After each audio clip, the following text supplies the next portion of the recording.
Hello friends, स्वागत है आप सभी लोग का हमारे चैनल एग्जाम्स क्रैकर्स में।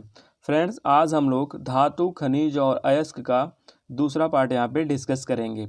इसका फर्स्ट पार्ट और इसके साथ ही केमिस्ट्री के दूसरे चैप्टर्स के टेस्ट और इसके साथ साथ फिजिक्स, बायोलॉजी और जीएस के बहुत सारे चैप्टर्स के टेस्ट अवेलेबल हैं, जो प्रीवियस ईयर्स के और इम्पोर्टेंट प्रश्न हैं, जो बार बार क्वेश्चन में वही प्रश्न रिपीट होता है, तो ऐसे प्रश्नों को शामिल किया गया है। तो आप लोग ज़रूर एक बार टेस्ट दें और अपनी तैयारियों को बेहतर करें। उम्मीद है कि आपके एग्ज़ाम में ये ज़रूर हेल्पफुल होगा। तो फ्रेंड, चलिए स्टार्ट करते हैं आज का वीडियो। और अगर आप चैनल पर नए हैं तो चैनल को सब्सक्राइब कर लीजिए और साथ ही बेल आइकन का बटन भी दबा लीजिए और मित्रों को शेयर भी कर दीजिए, ताकि उनको भी लाभ मिल सके, अपने तैयारियों को भी बेहतर कर सकें। तो चलिए देखते हैं आज का पहला प्रश्न क्या है। तो पहला प्रश्न है, निम्न धातु में से कौन सामान्य ताप पर द्रव है। ठीक है, नॉर्मल टेम्परेचर पे कौन सी धातु, आप लोग को पता है सामान्यतः जो धातु होता है वो कठोर होती है। ठीक है, तो आपको बताना है कि सीसा, पारा, निकल या टीन कौन सा है जो नॉर्मल में द्रव अवस्था में है। ठीक है, धातु का गुण होता है कि कठोर में है, जैसे सोना, चांदी वगैरह आप देख सकते हैं, नॉर्मल, निकिल, ये सब। तो कौन सा धातु है जो द्रव रहती है, तो ये फ्रेंड ऑप्शन बी है, पारा। कई बार परीक्षाओं में पूछा गया, तो इसको आप लोग ध्यान में रखिएगा, याद रखिएगा। अगला प्रश्न देखते हैं, पारा का साधारण तापमापी यंत्र में उपयोग किया जाता है क्योंकि इसकी विशेषता है उच्च घनत्व, उच्च द्रवता। ठीक है, उच्च द्रवता, उच्च संचालन शक्ति और डी कुछ विशिष्ट ऊष्मा। तो जल्दी से अपना आंसर कमेंट करके बताइए, इसका सही आंसर क्या होगा। अक्सर तापमापी में पारे का मरकरी का यूज़ किया जाता है, क्योंकि फ्रेंड इसकी उच्च संचालन शक्ति की वजह से। इसकी क्या क्या विशेषता है, एक बार हम लोग बात करते हैं। ऐसी क्या विशेषता है जिसकी वजह से पारा हर तापमापी में लगभग यूज़ में लाया जाता है। तो फ्रेंड, जो पारा का सबसे बढ़िया क्वालिटी है वो कि द्रव अवस्था में है, और दूसरी चीज़ वह अपारदर्शी है। ठीक है, आराम से आप वहाँ पे रीडिंग कर सकते हैं। ठीक है, और दूसरी पॉइंट इसको हम लोग देखा जाए तो इसको जो ऊष्मीय चालकता होती है वो बहुत अधिक होती है। ऊष्मीय जो चालकता होती है वो बहुत अधिक होती है, जिसकी वजह से थोड़ा सा भी अगर टेम्परेचर में चेंज होता है तो ये तुरंत सेंस कर लेता है। ठीक है, तो तुरंत इसको पता चल जाता है और ये अपडेट दे देता है अगर हम लोग थर्मापापी वगैरह में इसको यूज़ करेंगे तो।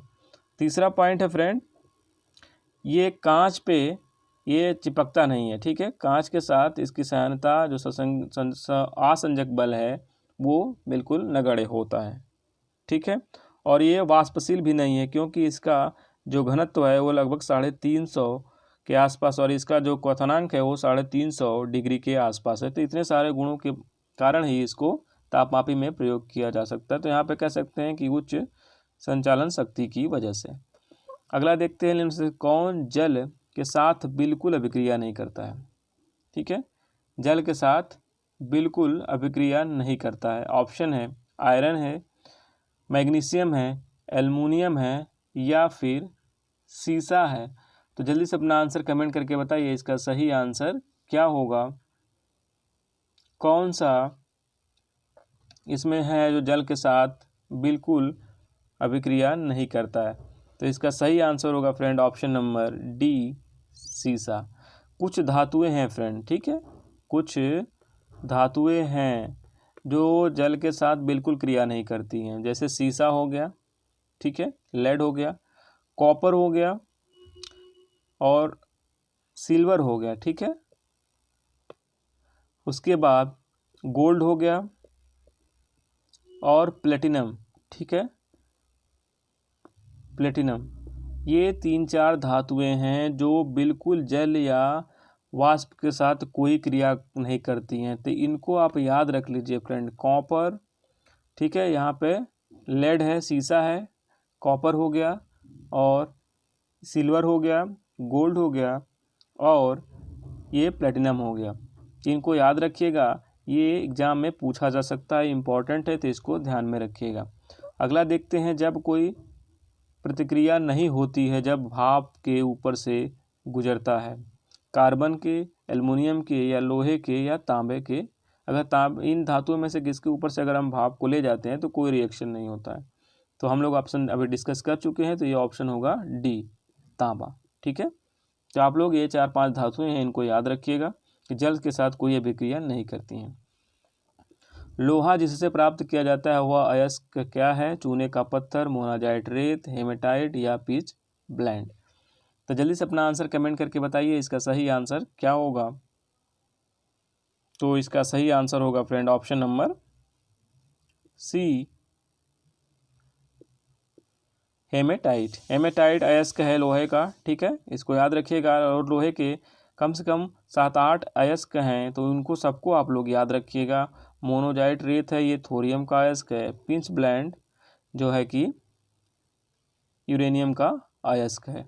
ठीक है, तो इसको ध्यान में रखिएगा। अयस्क अक्सर एग्जाम में पूछ लिया जाता है, तो जैसे लोहा का हो गया, ठीक है, ये यूरेनियम का आप लोग याद रखिएगा, पिच ब्लेंड।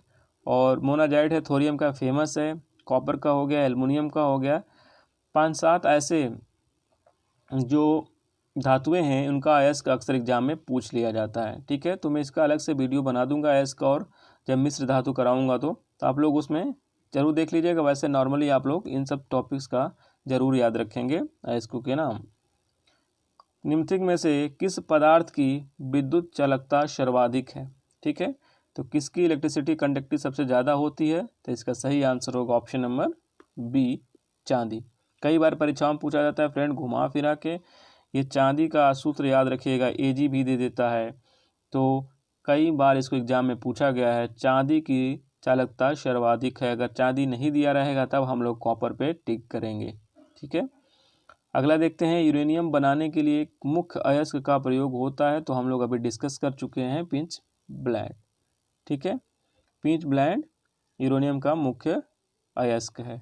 ठीक है, यहाँ पे बॉक्साइट एल्युमिनियम का है, और अर्जेंटाइन चांदी का अयस्क है। अगला है, निम्नलिखित में से कौन सा कथन सही नहीं है? हीरा, कार्बन, संगमरमर, सोडियम, बालू, सिलिकॉन, माणिक्य, एल्युमिनियम? तो जल्दी से अपना आंसर कमेंट करके बताइए, इसका सही आंसर क्या होगा? तो इसका सही आंसर होगा फ्रेंड ऑप्शन नंबर बी, संगमरमर। संगमरमर कैल्शियम कार्बाइड से, कैल्शियम कार्बोनेट से प्राप्त होता है, और बाकी चीज़ें सुमेलित हैं। अगला है, निम्नलिखित में से क्या जल से हल्का होता है? तो एल्युमिनियम, सोडियम, मैग्नीशियम, या फिर मैग्नीज? इन सबका फ्रेंड आप देख सकते हैं, अगर परमाणु क्रमांक देखा जाए तो जल से अधिक हो रहा है। ठीक है, H2O का परमाणु क्रमांक हम देख लिया जाए तो यहाँ पे 2 + 8 = 10 हो गया। एल्युमिनियम का 13 हो गया, सोडियम का 11 हो गया, मैग्नीशियम का 12 हो गया, मैग्नीज का 25 हो गया। ठीक है, तो सबका अधिक है, लेकिन जो सोडियम है उसका घनत्व जल से कम है, इसलिए ये हल्का होता है। ठीक है, ध्यान रखिएगा, सोडियम पानी से हल्का होता है। जब पानी में इसको डाला जाता है तो ये तैरने लगता है। तो जो हल्की चीज़ें होती हैं पानी से, वो पानी में तैरने लगती हैं, और भारी होती हैं वो डूब जाती हैं।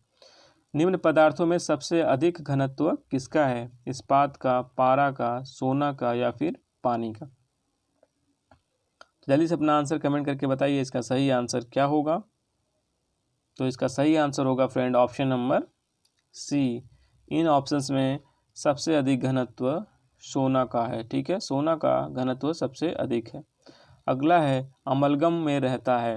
अमलगम में कौन सा धातु या फिर तत्व रहता है? मैग्नीज, सोडियम, पारा, या फिर तांबा? तो इसका सही आंसर होगा फ्रेंड ऑप्शन नंबर, जल्दी से कमेंट करके बताइए, ऑप्शन नंबर सी, पारा। अमलगम में पारा रहता है। कई बार इसको प्रश्न में पूछा जाता है कि कौन सी धातु अमलगम बनाती है? तो पारा के साथ जो भी धातुओं के साथ रिएक्शन होता है, तो जो पदार्थ बनता है, जो प्रोडक्ट मिलता है, वही अमलगम होता है। तो इसको ध्यान में रखिएगा, अमलगम बनाता है धातु। किस तरह की वेल्डिंग प्रक्रिया में इलेक्ट्रोड का व्यय होता है? ठीक है, जो इलेक्ट्रोड लगे होते हैं वेल्डिंग मशीन में, इलेक्ट्रोड रॉड जो होते हैं जिससे हम लोग वेल्डिंग करते हैं फ्रेंड, तो ये कम होते हैं किस वाले वेल्डिंग में। तो इसका सही आंसर होगा option number b, arc welding में। ठीक है, आर्क वेल्डिंग में आप देखे होंगे कि शोल्डर टाइप जो होता है, शोल्डर भी कह सकते हैं नॉर्मली, जिसमें हम लोग एक धातु का प्रयोग करते हैं और वो धीरे धीरे गल जाता है और वो जाके वहाँ जॉइंट में मिल जाता है, तो ये आर्क वेल्डिंग होती है। ठीक है, गैस वेल्डिंग आप लोग को पता है, थर्मिट वेल्डिंग में टेम्परेचर हाई करके जॉइंट किया जाता है, वेल्ड किया जाता है। और टीआईजी वेल्डिंग में फ्रेंड ये होता है कि अगर आप जैसे लोहे की दो पटरियाँ टूट गई हैं तो वहाँ पे लोहे का एक घोल तैयार किया जाएगा और उसको गर्म करके इसमें फिल किया जाएगा ताकि ये दोनों जुड़ जाएं। ठीक है, तो इस तरह के टीआईजी वेल्डिंग होती है। अगला देखते हैं, बेसमर प्रक्रिया का उपयोग किस में होता है। बेसमर प्रक्रिया, ऑप्शन है एल्युमिनियम में, इस्पात में, नाइट्रोजन में या फिर क्रोमियम में। तो बेसमर प्रक्रिया का प्रयोग किस में होता है, किसके उत्पादन में होता है। तो इसका सही आंसर होगा फ्रेंड ऑप्शन नंबर बी, इस्पात। इस्पात में बेसमर प्रक्रिया का यूज किया जाता है। अगला है, निम्नलिखित में से किसे स्ट्रैटेजिक धातु कहते हैं। ऑप्शन है सिलिकॉन, बी ऑप्शन है जर्मेनियम, सी ऑप्शन है टाइटेनियम और डी ऑप्शन है यूरेनियम। तो जल्दी से अपना आंसर कमेंट करके बताइए किस धातु को स्ट्रैटेजिक धातु कहते हैं। तो इसका सही आंसर होगा ऑप्शन नंबर सी, टाइटेनियम। ठीक है, टाइटेनियम को स्ट्रैटेजिक धातु कहते हैं। Option number c. अगला है, निम्नलिखित में से कौन सा तत्व स्वतंत्र अवस्था में पाया जाता है। ठीक है, फ्री स्टेट में कौन सा तत्व पाया जाता है, आयोडीन, मैग्नीशियम, फास्फोरस या फिर सल्फर। तो जल्दी से अपना आंसर कमेंट करके बताइए। कई बार एग्जाम में पूछा हुआ प्रश्न है। ठीक है, रेलवे में भी आ चुका है और आयोग के प्रश्नों में भी ये शामिल हुआ है। तो जल्दी से बताइए इसका सही आंसर क्या होगा। 2-3 बार रिपीटेड क्वेश्चन है, तो इसका सही आंसर होगा ऑप्शन नंबर डी, सल्फर। ठीक है, सल्फर प्रकृति में मुक्त और संयुक्त दोनों अवस्थाओं में पाया जाता है। ठीक है, जहाँ पे ज्वालामुखी क्षेत्र वगैरह होता है वहाँ पे सल्फर आपको मिल जाता है अक्सर। ठीक है, मुक्त अवस्था में। अगला है, लोहे का शुद्धतम रूप क्या है। लोहे का शुद्ध लोहा किससे प्राप्त होता है, स्टील से या फिर पिटवा लोहा या फिर ढलवा लोहा या फिर स्टेनलेस स्टील। तो इसका सही आंसर क्या होगा फ्रेंड। तो सही आंसर होगा ऑप्शन नंबर बी, पिटवा लोहा। पिटवा लोहा सबसे शुद्धतम रूप होता है लोहे का। इसमें कार्बन 0.10 से लेके 0.20 तक ही होता है। ठीक है, बाकी सब आयरन होता है। ढलवा लोहा सबसे अशुद्ध लोहा होता है। ठीक है, तो शुद्धतम पिटवा और ढलवा लोहा सबसे अशुद्ध टाइप का होता है। और स्टेनलेस स्टील तब होता है जब हम लोग लोहे में क्रोमियम और कार्बन का एक मिक्सर तैयार करते हैं जिसमें 10% लगभग क्रोमियम मिलाते हैं तो स्टील बनता है। तो इसका हम लोग मिश्र धातु जब हम लोग डिस्कस करेंगे तो उसमें हम लोग इसको डिटेल में देखेंगे जितने भी मिश्र धातु हैं। कांच निम्नलिखित का मिश्रण है। कांच किसका किसका मिश्रण है। क्वार्टज और अभ्रक का, क्वार्टर नहीं है फ्रेंड, ये क्वार्टज है। ठीक है, क्वार्टज और अभ्रक का, बालू और सिल्ट का, बालू और सिलिकेट का, इनमें से कोई नहीं। तो इसका सही आंसर जल्दी से टाइप करके बताइए कमेंट में, सही आंसर क्या होगा। इसका सही आंसर होगा ऑप्शन नंबर सी, बालू और सिलिकेट का। तो कांच, बालू और सिलिकेट का मिश्रण है। ध्यान रखिएगा, कई बार एग्जाम में इसको पूछा जाता है। इनमें से बेमेल कौन है। ठीक है, कौन सा मिसमैच है, कौन सा इसमें ऑड है, आप कह सकते हैं रीजनिंग के टर्म में। तो इस्पात, लोहा, तांबा या फिर एल्युमिनियम। तो सही आंसर जल्दी से कमेंट करके बताएं इसका सही आंसर क्या होगा। तो फ्रेंड इसका सही आंसर होगा ऑप्शन नंबर ए, इस्पात। ठीक है, इस्पात जो स्टील होता है वो मिश्र धातु में आता है, बाकी लोहा, तांबा और एल्युमिनियम केवल धातु है। अगला है, कठोरतम पदार्थ रूप है। ठीक है, कठोरतम पदार्थ कौन है या फिर कौन सा रूप है। हीरा है, लोहा है, कोयला है या फिर तांबा। अनगिनत बार एग्जाम में पूछा गया फ्रेंड, अनगिनत बार। ठीक है, रेलवे में तो कई बार पूछा गया है और जो आयोग की परीक्षाएं हैं उसमें भी कई बार पूछा गया है। तो सबसे कठोरतम जो पदार्थ है वो है इसमें ऑप्शन में हीरा। ठीक है, सबसे कठोरतम पदार्थ हीरा होता है। अगला देखते हैं, हीरा का रासायनिक गुण प्रभावित होता है एक रंगी, बहुरंगी, रंगहीन या फिर वर्धनीय। तो इसका सही आंसर क्या होगा? इसका सही आंसर होगा फ्रेंड ऑप्शन नंबर सी, रंगहीन टाइप होता है। आप लोग शुद्ध हीरा जो होता है वो रंगहीन होता है। ठीक है, रंगहीन पारदर्शक घनाकार क्रिस्टल होता है। ठीक है, और जब इसको विशेष एंगल से जब कोणों से काट दिया जाता है तो इसमें जब प्रकाश प्रवेश करता है तो प्रकाश के परावर्तन की वजह से, आंतरिक परावर्तन की वजह से उसमें चमक आने लगती है। ठीक है, तो ये रंगहीन पदार्थ है हीरा, आप लोग ध्यान रखिएगा। जो उसमें कलर आते हैं या प्रकाश आते हैं उसका आंतरिक परिवर्तन का कारण भी है, जो विज्ञान में भी कई बार पूछा जाता है।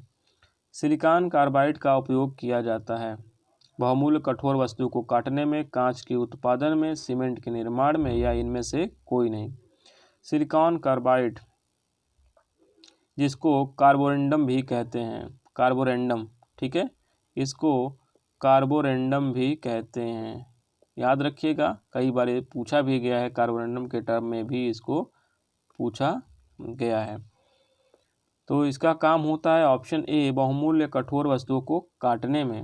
इसको कृत्रिम हीरा भी कहते हैं। तो सिलिकॉन कार्बाइड को कृत्रिम हीरा भी कहते हैं, इसको आप लोग ध्यान रखिएगा। ठीक है, और इसे कृत्रिम जो अलंकृत करने वाली वस्तुएं होती हैं उसको बनाया जाता है। ठीक है, और इसको दूसरी वस्तुओं को काटने में भी प्रयोग किया जाता है।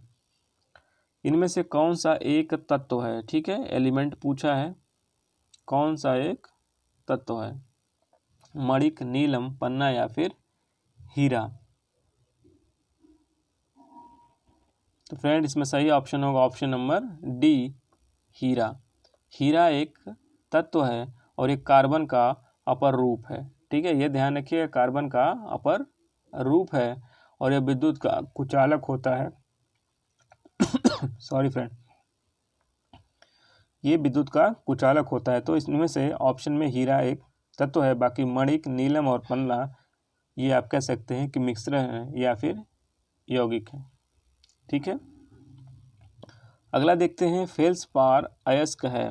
फेल्सपार अयस्क कई बार पूछा गया है, पॉपुलर है फ्रेंड। मैग्नीशियम का, कैल्शियम का, तांबा का या फिर एल्युमिनियम का? कमेंट करके बताइए, उम्मीद है कि अधिकतर लोग इसका आंसर जानते होंगे। तो जल्दी जल्दी फटाफट कमेंट करके बताएं इसका सही आंसर क्या होगा। और फ्रेंड, चैनल को अभी सब्सक्राइब नहीं किए हैं तो सब्सक्राइब कर लीजिए और साथ ही इसको शेयर भी कर दीजिए ताकि हमें भी थोड़ा मोटिवेशन मिलता रहे। तो इसका सही आंसर होगा फ्रेंड ऑप्शन नंबर डी, एल्युमिनियम का। फेल्सपार एल्युमिनियम का अयस्क है। एक धातु प्रायः अति चालकता ग्रहण करती है। ठीक है, अति चालकता ग्रहण करती है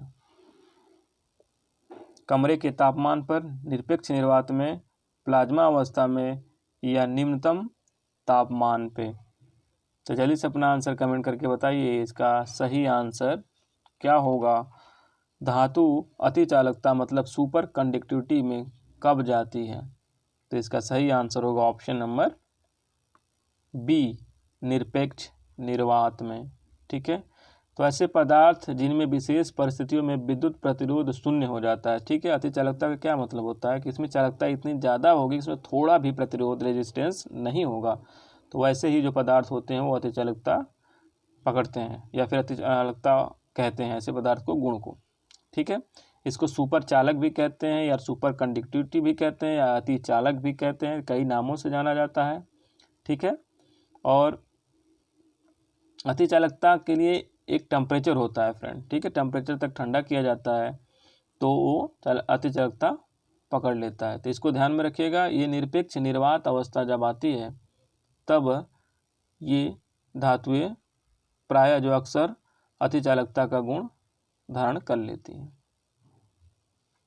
अगला देखते हैं, निम्नलिखित में से कौन लौह चुंबकीय है? ठीक है, कौन लौह चुंबकीय है?